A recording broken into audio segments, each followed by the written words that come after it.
Hello, thank you for joining me in this grounding class. What we're going to work with today, or work on and learn about today, is grounding. So what is the importance of grounding? When you're doing spell work or magical work or in everyday life, you are going to have residual energy, okay? And you want to make sure that you can, through grounding, you can do two things. You can increase your energy or cleanse the energy that you have by drawing energy from the earth and from the elements. You can download your excessive energy back into the ground, which is called grounding, back into the ground, and this therefore releases yourself from any excessive energy that you have residual from spell work,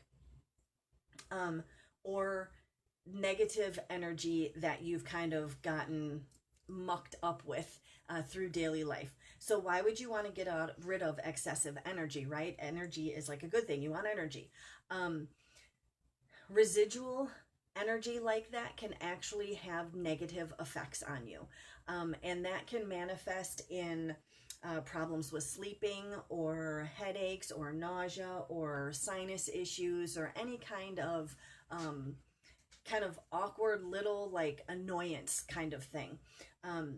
So what you do is you download or you ground that energy, and that, especially when it's spell work energy, the last of that energy is put into the universal energy flow through your grounding. So you've gotten every bit of energy out of you that you worked to put into this spell work, into your magical workings, okay? So there's a couple different ways that you can actually ground. And you can do any combination of them, whatever feels good to you in the end. But I just wanted to kind of go over the reason why you need to ground. Again, it's a centering and a cleansing kind of thing as well. And especially if you do creative working or magical working or healing work, light workers, you need to make sure that you're doing grounding before, sometimes, to raise your energy, to bring that elemental energy into yourself, and then to download that excessive energy or energy that you've picked up from somebody else to dispel that, okay? A couple different ways. The first one, I'm going to talk about 4 of them. The first one that you can do is simply getting barefoot and touching the grass or the ground, okay? Grass is preferable, but, dirt. But that is going to allow those energies to kind of flow through the soles of your feet. And of course, you can't do that through soles of shoes, which are, rubber. So a lot of the times, they're probably made of other things these days, but so you want to make sure you get those shoes off and get that grass and stuff in your toes, sand on the beach, whatever it is. You can take it another step further while you're simply out walking, enjoying the beach, or in your backyard by walking around or sitting even if you're sitting on a chair, and with feet touching the actual grass and dirt. It's good, even in the home, to get down and actually sit on the floor every now and again for a couple reasons.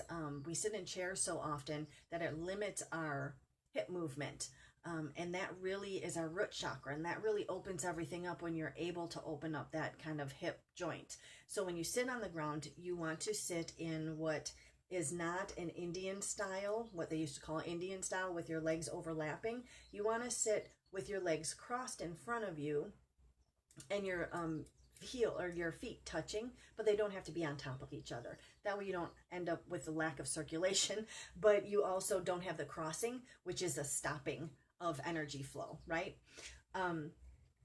So it's good, because what that does is it opens up those pelvic muscles, that hip joint, and allows it to be a little bit more flexible, and also allows the entire being and the energy flow to open up. Now, when you first start sitting on the floor, it may not be very comfortable. You can use pillows to prop up underneath your legs and things until it becomes more comfortable for you.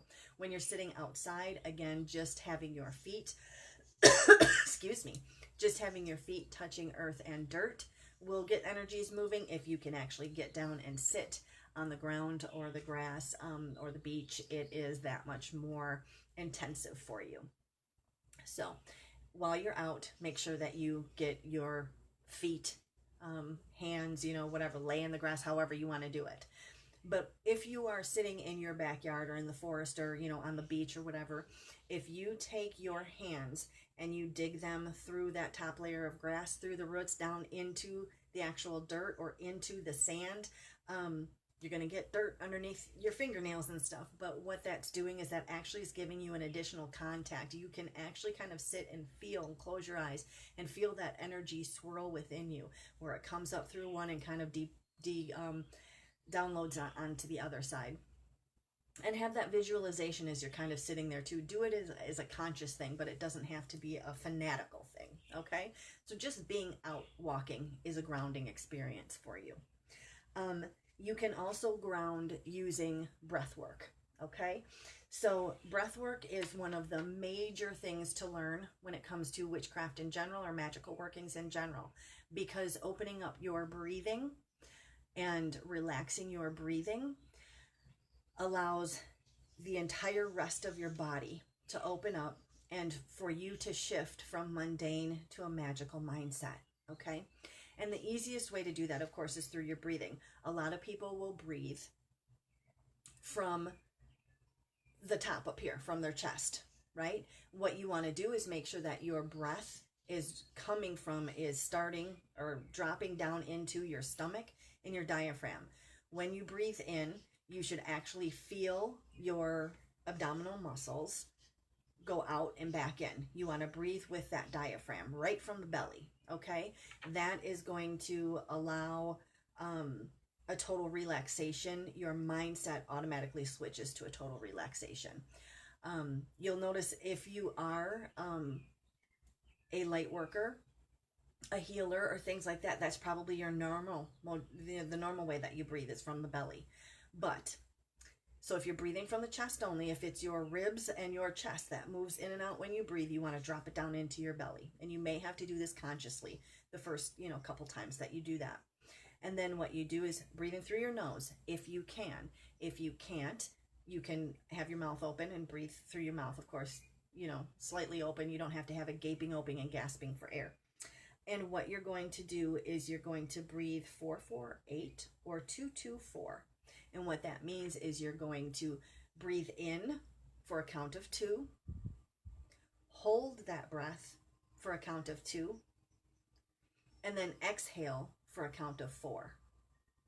Or as you do this more and more, you can go, because people don't realize, your body knows how to breathe. You don't have to consciously think about it ever, right? But when you're getting into that magical mindset, you in the beginning have to consciously think about your breathing, and we all do it.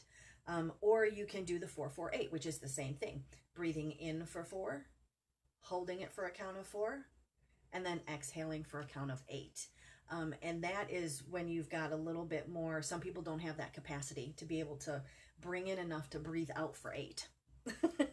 Okay, but either one of those, as you sit, then you'll close your eyes and you will breathe in for the count of 2, hold it for a count of 2, and a slow 2, not a 1-2, a slow 1-2, and breathe out for a count of 4. 1, 2, 3, 4. And again, you can do it through your nose, or you can do it with a partially open mouth, whatever's most comfortable for you.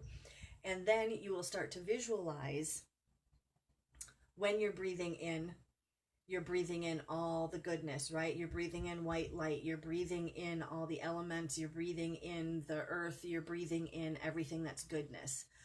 And you're holding that, and you're letting that go throughout your entire body, right? And then your exhale of 4 is allowing you excess time for your body to rid itself of all the negativity, of all the additional energy, and you are breathing that out into the world. Okay, so if you are stuck in a hospital, or something, and you don't have the ability to go outside and get into nature and to feel any of that, you can do your grounding that way, right through, because the air is going to touch every part of the universe. Okay, so that's a way to do it. Another way that you can do it is what's called plugging in. And that is sitting on the earth, or the beach, or whatever, but I prefer to be in a grass and dirt wooded area, something like that. So you're actually going to sit as comfortably as you feel, but again, I think that modified Indian style sitting tends to be very comfortable because it keeps you upright, and you'll notice you'll start to sway automatically. Once you kind of get into things, you may find yourself swaying a little bit, and that keeps you a little bit more stable. Okay, so you are going to find that comfortable spot to sit in, and you're going to sit down, and you're going to do your breathing to get you into a relaxed state. You can do the 2-2-4 to just get you into a relaxed state. Okay, you're going to do it with your eyes closed, and you are going to imagine that there are roots that are taking form in the base of your spine. And those roots are growing down into the earth. Okay? And those roots are growing deeper and deeper and securing you down into the earth. And you're just going to sit and you're going to visualize, again, keeping that breathing, you know, a very monitored, slow. Again, you don't have to be obsessive about the breathing, but once you're in that relaxed state, it's going to become more of that deeper, productive, relaxing, grounding breathing. But that's what you're going to do. You're going to visualize that you have plugged yourself into the earth through these vines that are stemming from the base of your spine. And again, you kind of sit, and you may find yourself start to sway a little bit, or if you feel the need to do that, by all means do. And in the same time, you're going to want to visualize, again, that cascade of energies going through you. So it's coming up through your entire body. It's pulling all the, kind of like a dialysis, it's pulling all the negative stuff out of you, all the excess energy, and allowing it to drain back down into the earth. Okay? And you're going to do that, and I would suggest give yourself at least a good 5 to 10 minutes to complete the entire thing. You can go much longer if you'd like, but that's really the minimum that you need to really be able to focus and get your body to relax and release. Okay? Then you are going to visualize, again, that those roots that you have taken are retracting back into the spine, because you don't want to cut them off or anything like that, because you don't cut off energy. You want them to retract back in so that they're there for the next time that you choose to do your plug-in. And they also call the hands in the dirt plug-in too, but I guess maybe it's a vine in. But the more that you do it, the easier your visualization and the faster that you're going to get into that state of mind and feel that download happen. Okay, or that exchange of energy happen. And again, this is going to give you energy that you're going to need pre-spell work. It's going to balance everything out, and it's going to remove negativity from you. After you've done magical workings or healings, you will then make sure that you want to ground and center yourself again, because it's going to release any excess energy that you've built up or that is stayed residual in you from your working, and you want to release all of that energy so that you don't end up with negative side effects physically for yourself. And so also all of your energy that you had built up is expelled now into your magical workings. So the last one that I'm going to talk about is, there's actually 2 more. And I'm going to expand a little bit first on the vine one, okay? When you're in that vine position, or in your, so I guess it's like 3B, when you're sitting and you have your vines grounded into Mother Earth, right? If you start rocking this way, if you kind of go in a circular motion, you'll find that that energy exchange visualization really starts to happen much faster for yourself, and you'll actually get a tingling feeling a lot of times after. And it may not happen the first time, it may not happen the second time, but after you've done it for a while, you'll kind of almost instantly start to feel. And it's just a simple all the way around, right? And if you find that there's something that you want to chant, by all means, you should feel comfortable and happy to be able to do that. One of the things that I do is, when I'm going like this, it's work the magic, round and round, feel the energy through the ground, fill my heart and ease my soul, release the excess is the goal. So I just kind of go around and around, and as I'm doing that in my head or out loud if I'm by myself, I mean, to me it doesn't really matter if people are looking at me, but that's kind of what I do, and in a whole kind of thing. And I'll do that for a couple minutes, and you'll really feel that energy exchange start to happen for you. The last one that I want to talk about is, the last one that I want to talk about is a visualization. And this is one, again, you can do this thing on the floor of your home, or you can on the floor of your home, or you can do it, where you're actually touching earth. And this is, again, another visualization. Sorry. This is, again, another visualization. And this is one where you're going to sit like you did the vine and get yourself into that kind of feel and everything. I apologize for the interruption. You're going to get yourself into that position again where you had the vines going down, right? You're going to start with that relaxation, the breathing, kind of get yourself into it. And then what you're going to do is you're going to visualize from the bottom of your spine a bright red ball. Okay? This energy kind of, electrical ball that just grows. And you want it to be a very bright red, like Christmassy red. And that is building all the excess energy. That is collecting all the excess energy and the negativity that is in your entire body. It's collecting it right there in that ball. And that's why it continues to grow. Okay? And then what you're going to do when you're ready is you're going to actually push that energy into the earth. And that's going to go through your spine, of course, into the earth that you're sitting on. Or if you're sitting in a chair, you can have it still build in the spine and have it go down your legs and out your toes, the tip of your toes, into the earth. You just want to visualize that going. And that's going to raise your personal energy. Just like the downward force of anything raises it higher, that's kind of what your energy is doing. That downward force of what you're pushing out bad is raising up the force of the energy that is good for you. Okay, so those are a couple different ways, and I apologize for the interruptions there. Those are the different ways, some simple ways for grounding. Again, something that's very, very important, especially when you're doing magical workings or healings, to be able to remove that excess energy and know how and when you have that excess energy built up. Anxiety levels will really go down.